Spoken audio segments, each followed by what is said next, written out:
I've been thinking a lot recently about the phrase operational requirement, which is, to people who are in the CCTV business, is probably quite well known. To a lot of people who are buying CCTV for the first time, it may be a phrase that sounds like two normal English words, but they don't necessarily fully appreciate how it applies to CCTV. So I think it's a bit of a misleading term. It's correct, but it doesn't sell itself very well.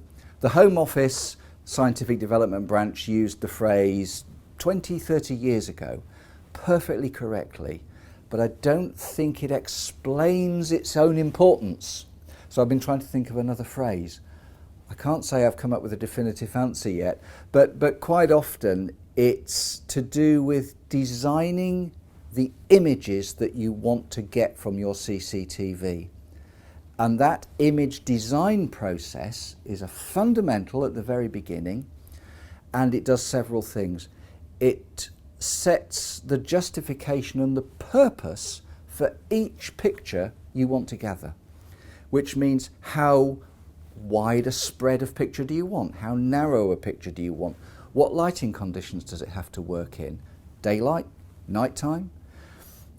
How fast are the targets moving? If you're trying to catch walking people, which let's face it, most of us are, you may have motion blur from a camera just because the shutter speed on the camera is slow enough that a walking person will blur. A moving car with a registration plate will certainly blur if it's moving at a certain speed and the shutter isn't fast enough. So things like that need to be defined. Who's going to look at the pictures? Are they only going to be recorded to be looked at later after an incident? There are so many questions, or lots and lots of questions, and the Home Office guidance on that is a free download. It's perfectly good, and it uses the phrase operational requirement. But talking to a person who's never bought CCTV before, I find that they don't fully buy into why they need to go through that process.